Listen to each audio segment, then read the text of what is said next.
أعوذ بالله من الشيطان الرجيم بسم الله الرحمن الرحيم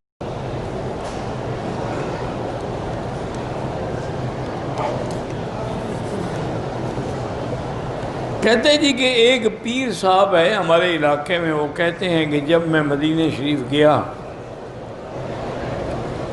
تو مجھے میرے پیر نے حکم دیا کہ بھئی تم فوراً پاکستان واپس آ جاؤ۔ میں جب صلاۃ السلام پڑھنے کے لیے گیا تو حضور روضے سے باہر آ گیا، فرمایا جو میں پیر نے کہا ہے کہ واپس جاؤ، جلدی واپس جاؤ۔ مقصد ہے تمہیں دونوں نے نکال دیا روضے سے، حضور نے بھی نکال دیا، پیر نے بھی نکال دیا، تم اس قابل ہی نہیں تھے کہ مدینے میں رہتے۔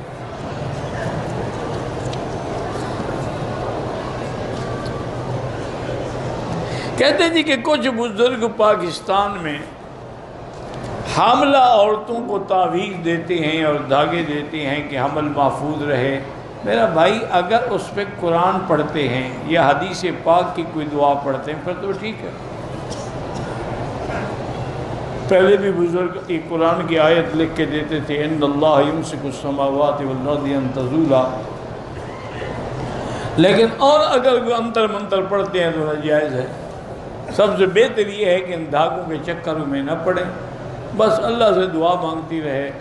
اور یہ تقدیر کے فیصلے ہیں، ابھی ہم پیدا بھی نہیں ہوئے تھے کہ ہو چکے ہیں کہ عمل ہوگا، کیسے ہوگا، بچہ کیسا ہوگا، بچی ہوگی، سعید ہوگی، شقی ہو، سارے فیصلے ہو چکے ہیں۔ یہ باقی ڈھل مل کی بات ہے، اصل بات ہے یقین کی۔ جیسے ایک بزرگ نے لکھا، اس نے کہا کہ دیکھو ایک دھوبی آتا ہے، وہ دریا کے کنارے پہ کھڑے ہو کے کپڑے دھوتا ہے، اور اوپر سے بڑی سخت دھوپ پڑتی ہے، تو اس دھوپ سے کپڑے تو سفید ہو جاتے ہیں لیکن دھوبی کا چہرہ سیاہ ہو جاتا ہے، حالانکہ دھوپ تو ایک ہے۔ وہ کپڑوں کو سفید کر رہی ہے اور جو دھونے والا ہے اس کا رنگ کالا ہو رہا ہے، جتنا اس پر دھوپ کا اثر ہوگا۔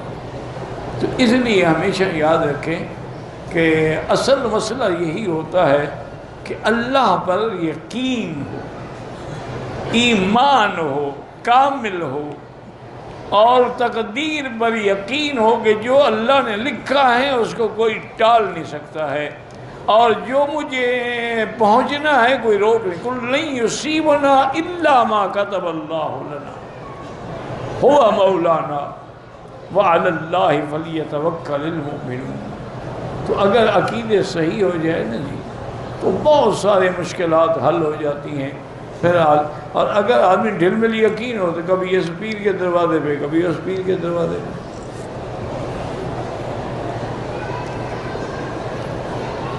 12 سال کے بچے کو شوگر ہے، یہ میرا بھائی ہمارے گناہوں کی وجہ سے یہ سزائیں آ رہی ہیں۔ جس ملک میں گناہ بڑھ جاتے ہیں نا اللہ بیماریاں مسلط کر، ورنہ 12 سال کے بچے کا کیا قصور ہے؟ تو اصل بات یہی ہوگی کہ ماں باپ میں سے کسی کو شوگر ہوگی۔ ان نے ابتدا میں بچے کو سنبھالا نہیں، اب خیال آیا تو اب جناب کنٹرول۔ بہرحال علاج یہی ہے کہ خالص زیتون پینے والا، ایک زیتون ہوتا ہے لگانے والا، ایک ہے پینے کے لیے، پینے والا زیتون لے جائیں اور 2 چمچے اس کو رات کو سوتے وقت 2 چمچے صبح نہال منہ پلاتے رہیں تو بہت جلدی انشاءاللہ کنٹرول ہو جائے گا۔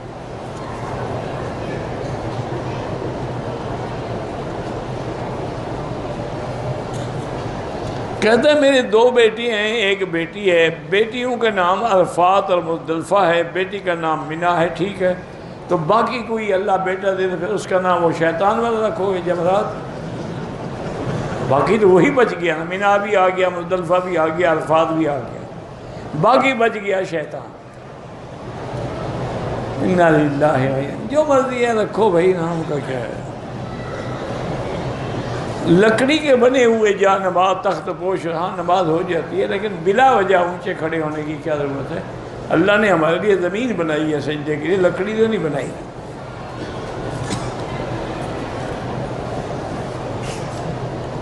احرام کی حالت میں میری انگلی پہ چوٹ لگ گئی اور خون بھی نکل آیا، کوئی بات نہیں، وطر کی 3 رکعت ہیں، اسی لیے حضور پاک نے صورتیں بھی 3 سکھلائی ہیں کہ پہلی رکعت میں سبح اسم ربک الاعلی، اور دوسری میں قل یا ایھا الکافرون، اور تیسری میں قل ھو اللہ احد۔ اگر ایک ہے تو 3 صورتیں بتلانے کی کیا ضرورت ہے؟ تو یہ ایک واضح بات ہے کہ وطر تو 3 ہیں، باقی پڑھنے کے طریقے میں اختلاف ہے۔ یہ فاصلہ کرتے ہیں، ہم فاصلہ نہیں کرتے، رکعت یہ بھی 3 پڑھتے ہیں۔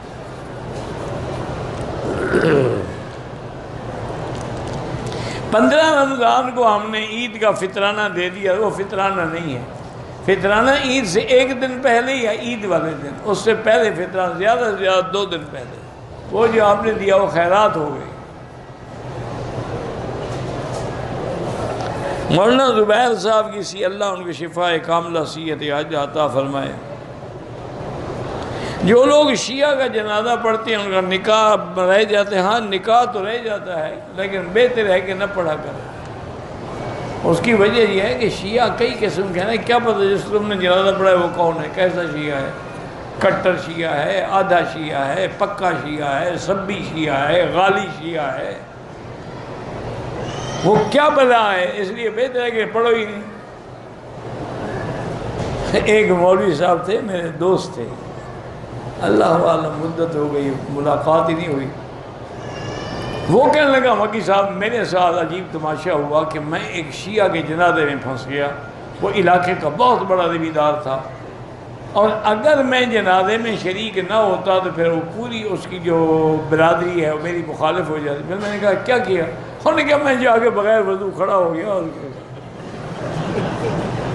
نہ میں نے نیت کی نہ مجھے وضو تھا۔ پلید کا جنازہ، اس کا پلید ہو کے ہی پڑھنا تھا، پاک ہو کے تھوڑا پڑھنا تھا۔ میں نے کہا تم نے ٹھیک کیا بھائی۔ وہ بڑے اساتذہ تھے، بہت اچھے آدمی تھے، اللہ ان کی زندہ ہے تو صحت دے، اور فوت ہو گئے تو درجات بلند کرے۔ میرا بھائی گزارش یہ ہے کہ حضرت مولانا ظفر علی خان نے مدد ذلہ نے باقاعدہ ایک رسالہ لکھا ہے کہ رمضان کے بعد 6 شوال کے روزے نہیں رکھنے چاہیے، چونکہ ان لوگوں نے روزے رمضان کا حصہ بنا دیا۔ گویا وہ یہ سمجھتے ہیں کہ 6 روزے میں رکھے تو گویا رمضان ہی مکمل، تو پھر تو مہینہ 36 کا ہو گیا، 36 کا مہینہ تو ہوتا ہی نہیں۔ صرف انہوں نے نہیں فرمایا ہے، بہت سارے علماء اس کے وہ کہتے ہیں اگر رکھنا بھی ہو تو فاصلے سے پورے مہینے میں کبھی کبھی رکھ لو، متواتر 6 اکٹھے نہ رکھو۔ سادات کو زکوٰۃ نہیں دے سکتے۔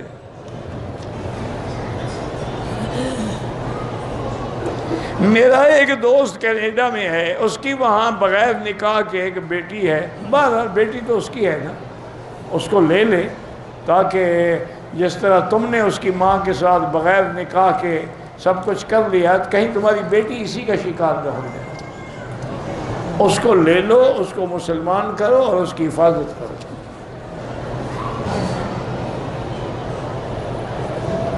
بالکل بیٹی ماننا پڑے گا، بیٹی تو اس کی ہے نا، بحیث زنا سے، نکاح سے نہیں ہے۔ اس کو شرعاً جو ہے بیٹی نہیں کہا جاتا، لیکن نطفت اسی کا ہے۔ الولد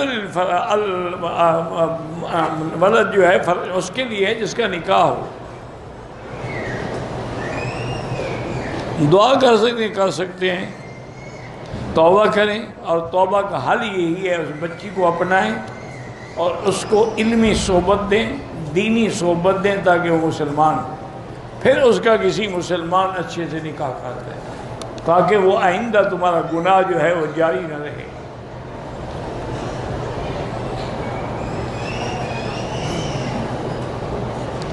کہتے ہیں جی کہ مسجد عائشہ احرام باندھا، میاں بیوی کے ہاتھ ایک دوسرے میں تھے، تو خاوند کو کچھ یعنی خواہش شہوت ہوئی، اس نے بیوی کا ہاتھ چھوڑ دیا، لیکن اس کی مدی خارج ہوئی یا نہیں، تو اب یہ اس کو پتہ ہے نا خارج ہوئی ہے یا نہیں ہوئی۔ اگر خارج ہوئی ہے تو بغیر وضو کے طواف نہیں ہو سکتا، مدی کے لیے غسل نہیں ہوتا، غسل منی کے لیے ہوتا، اور منی وہ ہوتی ہے جو ٹپک کے نکلتی ہے۔ یہ باتیں کرنے سے یا کوئی گندی فلم دیکھنے سے سفید پانی نکل آیا، یہ مزی ہے، یہ منی نہیں ہے۔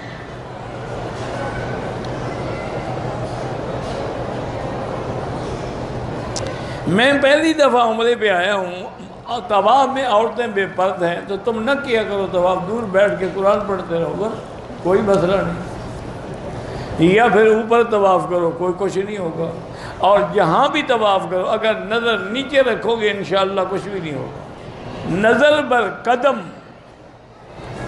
اس لیے بزرگ کہتے ہیں کہ نظر ہمیشہ قدم پہ رکھو۔ سونے سے اگر نیند آئے تو وضو ٹوٹ جائے، ایسے سوتا رہے تو پھر تو نہیں ٹوٹتا۔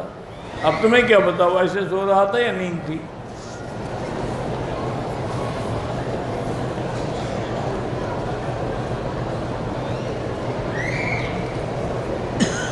ایک پتہ نہیں کیا کہتا ہے جی، کمپنی ہے جس میں 1 لاکھ جمع کروانے پہ 100 دن کے بعد 1.5 لاکھ ملتا ہے۔ مجھے کیا پتا ان کی کیا شرائط ہیں اور کیا کرتے ہیں، بظاہر تو یہ جوا معلوم ہوتا ہے۔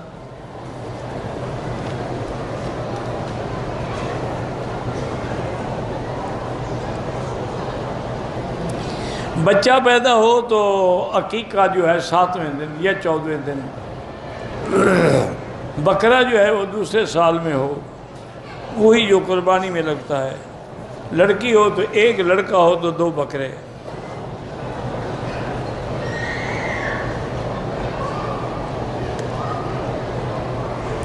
مجھے نہیں پتا میری بیٹی 26 مئی وغیرہ میں نہیں جانتا، اگر آپ کے دن حیض کے 8 ہیں 7 ہیں وہ گزر گئے اور بلیڈنگ بھی نہیں ہے، بدن صاف ہو گیا تو غسل کر کے نماز پڑھو، طواف کرو۔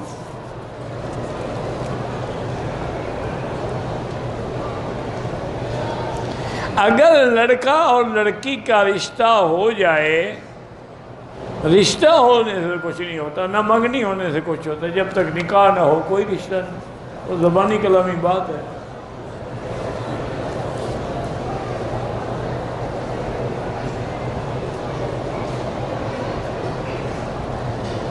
ہمارے پر گھر پتہ نہیں کون میں ایک قادیانی ہے، زمزم تو کافر بھی پی سکتا ہے، ابو جہل نہیں پیتا تھا۔ آپ اسی نیت سے دیں کہ اللہ اس کو اسلام نصیب کرے۔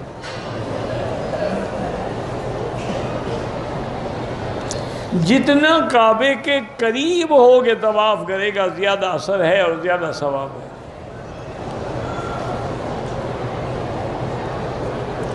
میں عمرے کی نیت سے پاکستان آیا، جتنے گدو سے آگے احرام باندھا ہے، عمرہ کیا ہے، 2 عورتیں بھی ہیں، 12 آپ سب پہ ایک دم ہے، جو کہ آپ کو پاکستان سے احرام باندھنا چاہیے تھا، آپ نے پھر جدے سے بھی نہیں باندھا، اس سے بھی آگے نکل کے آ گئے ماشاءاللہ۔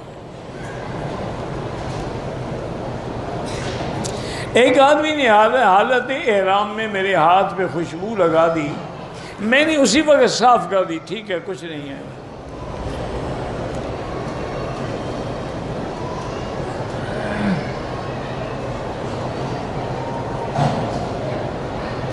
اگر بیٹی ہے گھر میں جوان، شادی نہیں ہوئی، 10-15 سال گزر گئے، تو بیٹی جوان اگر گھر میں ہو اور شادی نہ ہوئی ہو تو ماں باپ حج عمرہ کر سکتے ہیں۔ اس کی شادی تو 50 سال نہ کرو تو حج عمرہ بھی گیا۔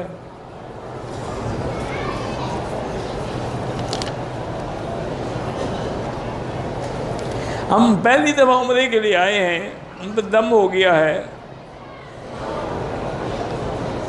کسی نے کہا ہمیں پیسے دے دو، کسی کو پیسے نہ دے میرا بھائی، یہ سامنے مکہ سے باب فاز سے نکلے ہیں تو بن داؤد مارکیٹ ہے، اس کی پہلی منزل پہ دفتر ہے خیریہ کا، ان کو جا کے دیتے وہ دم کر دیں گے۔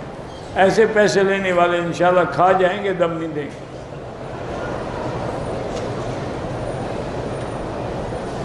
میری بیوی کو کمر کی تکلیف ہے، زیادہ طواف نہیں کر سکتی، بہرحال نہیں کر سکتی تو قرآن پڑھتی رہے، بیٹھ کے نفل پڑھتی رہے، وہ مجبور ہے بیچاری۔ نماز کمرے میں ادا کرے وہ بھی افضل ہے۔ میرا بیٹا شہید ہو گیا ہے، میں اس کے نام سے مسجد بنا سکتی ہوں؟ بالکل بنا سکتی ہیں، اللہ اس کے درجات بلند فرمائے۔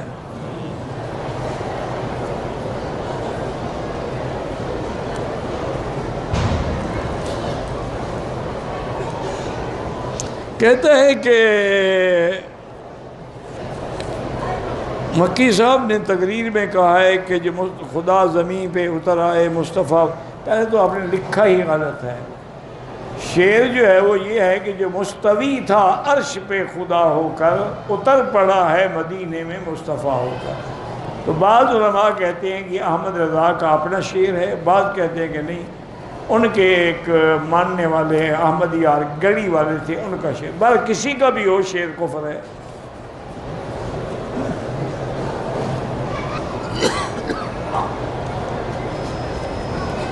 عمرے کے لیے احرام پہننا تھا، غسل سے پہلے چادر باندھ لی، بیاد نے چادر کھول کے غسل کیا، تو کوئی بات نہیں، کیا ہو گیا؟ تو آدمی چادر کھول کے ہی غسل کرتا ہے، چادر کے ساتھ تو نہیں کرتا۔ کہتے ہیں جمعہ کے لیے خطبہ دیا جاتا ہے، ہر جگہ ایک کیوں نہیں ہوتا؟ ہر بندے کی شکل ایک جیسی کیوں نہیں ہوتی؟ ہر ملک کی زبان ایک جیسی کیوں نہیں ہوتی؟ یہ کوئی بات ہے؟ خطبہ عربی میں ہوتا ہے، باقی ہر عالم اپنے علم کے مطابق خطبہ بھیج دیتا ہے۔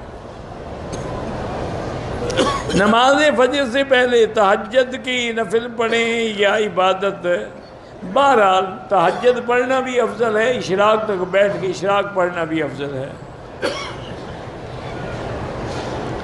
قرآن پڑھتے ہوئے اتنا آواز ضرور ہو کہ آدمی خود سن سکے، یہ نہیں کہ صرف چپ کر کے دیکھتا رہے۔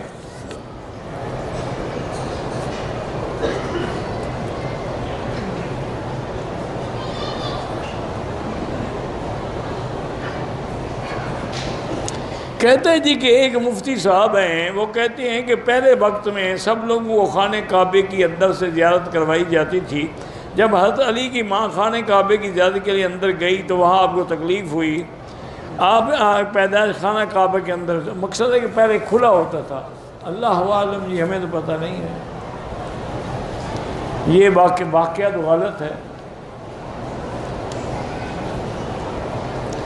فقہ حنفی والے اگر جنازے میں ایک سلام کریں جائز ہے، دو کریں جائز ہے، رکن یمانی کو اشارے کی کوئی ضرورت نہیں ہے۔ احرام کی نیچے والی چادر میں لاسٹک ڈال کے جو بنا لیتے ہیں بالکل ناجائز، پھر تو سلائی ہو گئی نا۔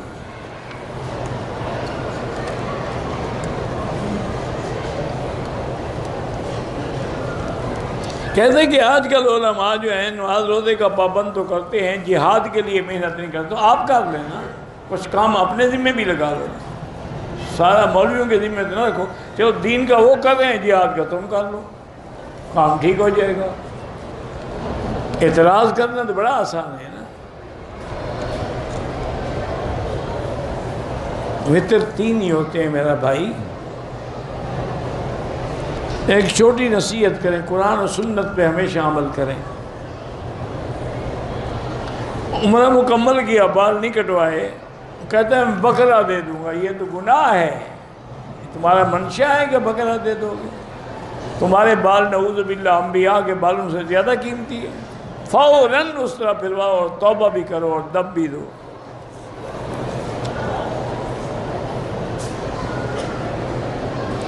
اگر ایک آدمی چھٹی پہ پاکستان جاتا ہے واپس آتا ہے، لازم احرام باندھے۔ مدینہ منورہ کے آداب یہ ہیں کہ جتنا دیر وہاں رہیں درود شریف کثرت سے پڑھتے رہیں، ہر وظیفہ چھوڑ کے درود پڑھیں، اور مسجد نبوی میں قرآن ختم کرنے کی بھی کوشش کریں، اور ہر نماز جو ہے وہ مسجد نبوی میں تکبیر اولیٰ کے ساتھ پڑھیں۔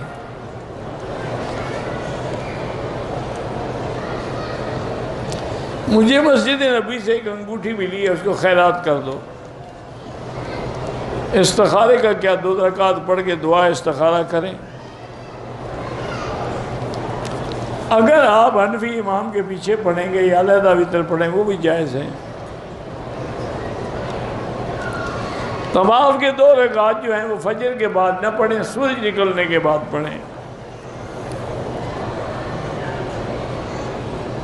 میں نے احرام کی حالت میں غلطی سے سر ڈھانپ لیا، پھر ننگا کر کچھ نہیں ہوتا ہے۔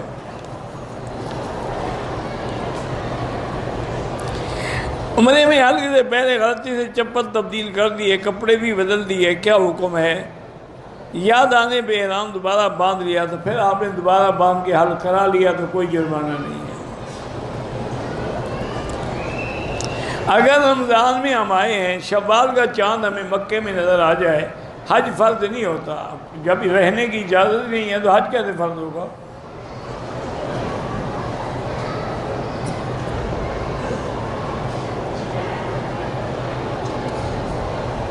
دو لاکھ کا مسجد نبوی والی حدیث قدسی کوئی نہیں، جھوٹی حدیث ہوگی کوئی۔ مسجد نبوی میں 1000، مسجد الحرام میں 1 کا 1 لاکھ۔ اگر ہم نے عمرہ کیا، طواف کر لیا، صفا کر لیا، ابھی حلق نہیں کرائی اور موقع مل جائے گا اور طواف کرے گا، کر سکتے ہیں۔ استلام جب کریں گے تو کعبے کی طرف منہ کر کے کریں۔ نماز پڑھتے ہوئے سر پہ ٹوپی نہ ہو، قمیض بھی نہ ہو تو نماز ہو جاتی ہے، لیکن یہ نہیں ہے کہ ہو تو پھینک دو۔ ایک ہے کہ کپڑا نہیں ہے، ہو جاتی ہے۔ ایک ہے کہ ہے لیکن فیشن کے طور پہ سر ننگا رکھنا ہے، پھر نماز مکروہ ہو۔ پورے حدود حرم میں جہاں بھی نماز پڑھیں 1 کا لاکھ ہے۔ طواف کے دوران حتیم میں نفل نہیں پڑھ سکتے، طواف ختم کر کے پڑھیں گے۔ انشاءاللہ روزے بھی 1 کا لاکھ ملے گا۔ عمرے کے بعد پاکستان میں جا کے قرآن خوانی کروائیں، یہ خوانی شانی چھوڑ دیں تو بہتر ہی ہے۔ کل خوانی، قرآن خوانی۔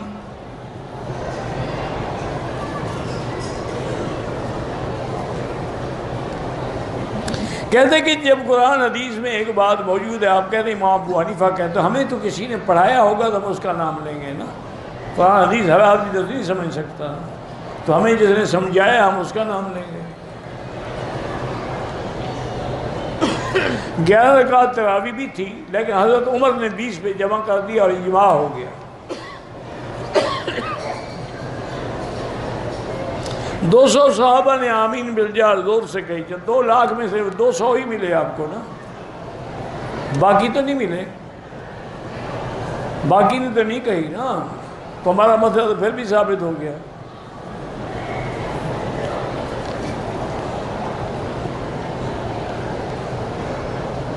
مسجد میں جوتے پہنتے، اگر جوتا پاک ہے تو پہن سکتے ہیں۔ پاکستان میں لوگ قرآن کا احترام بہت کرتے ہیں، زمین پہ احترام کرتے ہیں، عمل نہیں کرتے۔ یہاں عمل کرتے ہیں، زیادہ ادب نہیں کرتے۔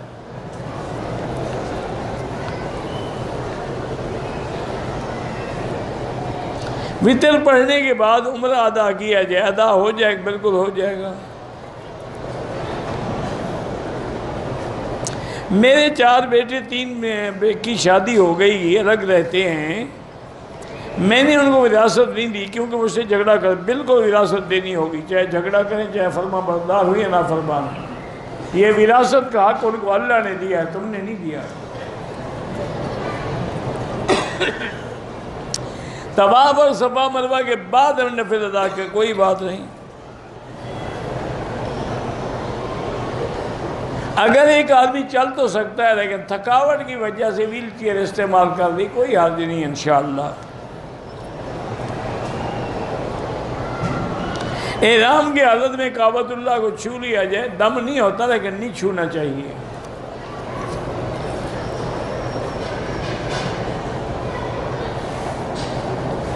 کہتے کہ جی ہاں جو واجبات مل رہے ہیں عمرے حج والے کھا سکتے ہیں، اللہ عالم، زکوٰۃ ہے، صدقات ہیں، امیر ہو تو نہ کھایا کرو، غریب ہو تو لے لیا کرو۔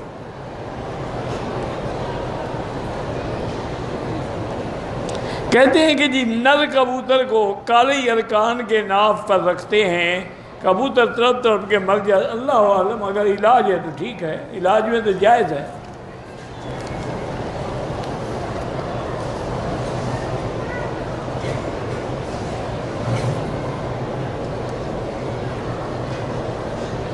او بابا ٹھیک ہے، چلو احمد رضا نے نہیں کہا ہوگا،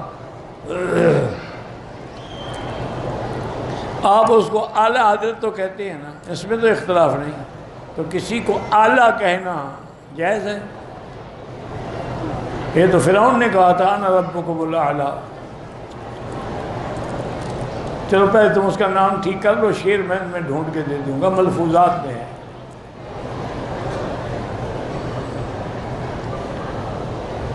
ایک عورت نے مدینے سے واپسی پر میقات سے عمرے کی نیت سے احرام باندھا، راستے میں حید آ گیا۔ اب اس کے بعد وقت کم ہے، اب تو اس کو لازمی بات ہے عمرہ کرنا پڑے گا۔ سیٹ آگے کرا لے، جب پاک ہو جائے عمرہ کرے پھر جائے گا، ورنہ اس کو عمرہ بھی قضا کرنا پڑے گا، دم بھی دینی پڑے گی۔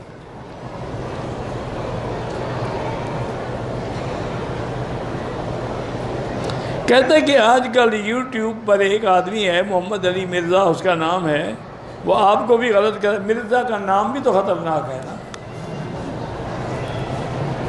مرزا ہے نا، جب مرزا ہے تو مرزائی سے بھی ہو سکتا ہے نا۔ بہرحال دعا کر اللہ اس کو ہدایت دے، وہ ہمیں برا کہتا ہے، ہم اس کے لیے ہدایت کی دعا کریں۔ کہتے جی کہ یہاں سینمان بن رہے ہیں، میرے خیال میں تو ہر آدمی کے ہاتھ میں فلم موجود ہے، سینما کی ضرورت ہی نہیں ہے۔ یہ جو موبائل آپ نے اٹھایا ہوا یہ کوئی فلم سے کم ہے، وہاں تو جانا ہی پڑتا تھا، یہ تو جیب میں ہے۔ مغرب کی اذان کے بعد 2 رکعت پڑھنا مستحبات میں ہے، حنفی مسلک میں نہ پڑھے تو افضل ہے۔ شوال کے روزے رکھنے ہوں تو الگ الگ کر کے رکھے۔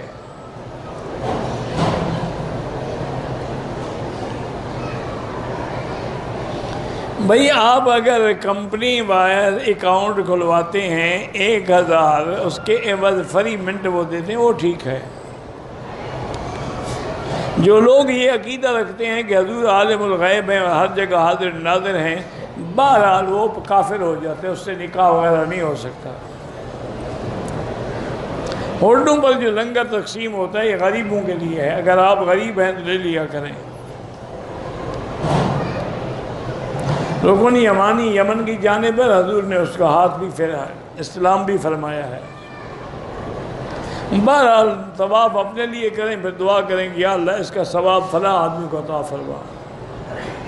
میرے 3 لڑکیاں اور 1 لڑکا گونگے بہرے ہیں، اللہ پاک آپ کو اس امتحان میں سرخ رو کرے، اور اللہ قادر ہیں ان کو شفا عطا فرمائے۔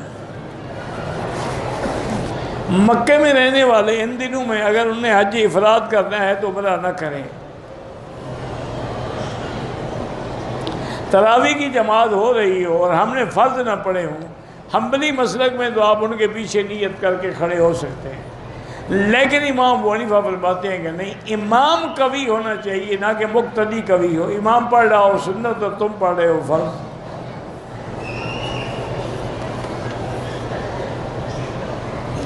بہرحال حیات النبی کا انکار نہ کیا کریں، باقی کسی کو ہم کفر کا فتویٰ نہیں دے سکتے۔ اگر چوتھے چکر میں اشارہ کرنا بھول گیا کوئی حرج نہیں۔ اگر حالت احرام میں ہاتھ یا انگلی کے بالائی حصے سے 1-2 بال گر جائیں کوئی حرج نہیں، کوئی صدقہ نہیں۔ کہتے ہیں کہ یہ طواف گننے کے لیے جو تسبیح استعمال احتیاط ہے کہ بھول نہ جائے، ورنہ ضروری تو نہیں ہے۔ عورت اپنے محرم کے بال کہاں کاٹ سکتی ہے؟ عورت حیض کے دنوں میں قرآن نہیں پڑھ سکتی، نہ قرآن کی تفسیر پڑھ سکتی ہے۔ عمرے کی ادائیگی کے بعد عورت اپنے بال خود کاٹ سکتی ہے، ہاں کاٹ سکتی ہے۔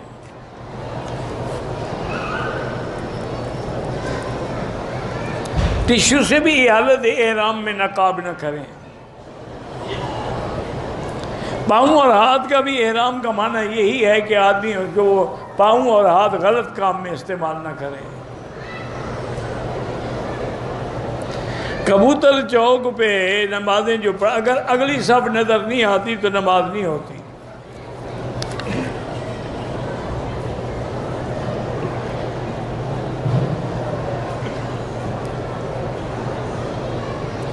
بچہ تو پیدا ہوتا ہے لیکن ٹیوب میں بنتا ہے، اللہ آپ کو شفا عطا فرمائے۔ شکر کرو اللہ دے تو رہا ہے۔ احرام کی حالت میں اگر دونوں فارغ ہو جائیں، یعنی طواف کر لیں، صفا مروہ دوڑ لیں، پھر ایک دوسرے کے سر پہ اس طرح پھیر سکتے ہیں۔ بیٹی گونگی بہری ہے، اللہ اس کو شفا عطا فرمائے۔ پاکستانی عورتیں پردہ نہیں کرتی، باقی کس ملک والی کر رہی ہیں؟ اللہ ہدایت دے کوئی بھی نہیں کرتا، الا قلیل من عبادی الشکور۔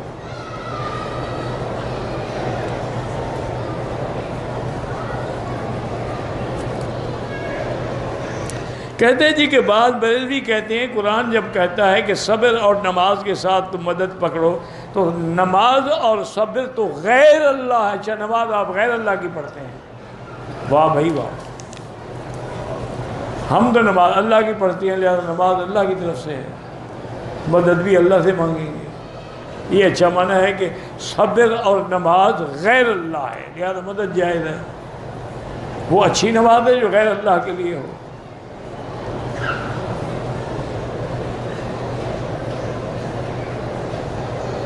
ایک صحابی نے معافی مانگی قبر پہ حضور کے، جواب آیا کہ معاف کر دے، اللہ عالم، ہم نے کسی حدیث میں نہیں پڑھا۔ 1,00,000 حدیث جو ہے مسجد حرام کے لیے، اور پورا مکہ مسجد حرام ہے، چپل اگر پاک ہیں تو ان میں نماز جائز ہے۔ بہرحال عقیدہ تمام علماء کا حیات النبی ہے، صرف ایک فرقہ کرامیہ ہے جو منکر ہے۔ ہمارے والد صاحب کو رات میں جن پریشان کرتے ہیں، ان کے کہیں کہ سورۃ البقرہ ٹیلی فون میں فیڈ کر کے ہیڈ فون لگا کے سنا کریں۔ اگر کوئی مکے میں 3 مہینے سے ہوگا تو اس کا حج قران نہیں ہوگا، البتہ وہ حج افراد کرے گا۔ میں نے عمرہ کیا، احرام اتار کے کپڑے پہن لی، ایک رات کے واپس پھر سر منڈایا، دم پڑ گئی۔ مسجد عائشہ بھی حدود حرم میں نہیں ہے، حدود حرم کے باہر ہے، وہاں باقاعدہ علامت لگی ہوئی ہے حرم کے حدود کی۔ جیرانہ بھی باہر ہے۔ مدینہ منورہ میں بھی ہوں، جہاں بھی ہوں، دعا اللہ سے مانگیں۔ نمازوں کا صفوں کا تسلسل نہ ہو سنت کے خلاف ہے، لیکن اگلی صف نظر آ رہی ہو تو نماز ہو جاتی ہے۔ واللہ اعلم۔ اللہم صلی علی سیدنا محمد وعلی آل سیدنا محمد وبارک وسلم یا حی یا قیوم یا ذی الجلال والاکرام یا ذی الجلال والاکرام یا الہنا الہ کل شیء الہا واحدا لا الہ الا انت اللہم انت المیسر لکل یسیر وانت علی کل شیء قدیر اللہم یسر امورنا و امور اولادنا و اخواننا و امور من اوصانا و استوصانا وامور المسلمین برحمتک یا ارحم الراحمین یا اکرم الاکرمین اللہم فرج ہم المہمومین نفس کرب المکروبین واقض الدین عن المدینین واشفنا واشف مرضانا ومرضى المسلمین واشفنا واشف مرضانا ومرضى المسلمین۔ یا اللہ بیماروں کو شفا عطا فرما، یا اللہ بیماروں کو شفا عطا فرما، یا اللہ ہماری ظاہری باطنی روحانی جسمانی بیماریاں پریشانیاں اپنی رحمت سے دور فرما۔ یا اللہ بے حیاؤں کو حیا عطا فرما، بے اولادوں کو اولاد صالح عطا فرما، جن کے گھروں میں بچیاں ہیں ان کے رشتے آسان فرما، بے روزگاروں کو یا اللہ روزگار عطا فرما، قرض داروں کے قرض عطا فرما، یا اللہ بلاد اسلامیہ کی حفاظت فرما، یا اللہ حرمین الشریفین اور بلد الامین کو قیامت تک فتنے سے محفوظ فرما، یا اللہ پاکستان کو بھی حفاظت فرما، یہود اور ہنود کی سازشوں سے محفوظ فرما، یا الہ العالمین یا ارحم الراحمین۔ پورے عالم میں جتنے دین کے ادارے ہیں، مساجد ہیں، مدارس ہیں، ان کی حفاظت فرما، دین کے کام کرنے والوں کی حفاظت فرما، یا اللہ علماء حق کی حفاظت فرما، یا اللہ مسلمان فلسطین میں ہیں، حلب میں ہیں، شام میں ہیں، روہنگیا میں ہیں، کشمیر میں ہیں، عرب میں ہیں، عجب میں ہیں، افغان میں ہیں، ان سب کی جان مال آبرو عزت کی حفاظت فرما۔ یا اللہ ہمیں مانگنا نہیں آتا، بغیر مانگے عطا فرما۔ یا اللہ یہ تیری رحمت کا گھر ہے، یا الہ العالمین تمام آنے والوں کی ہم سب کے دامن رحمت سے بھر دے۔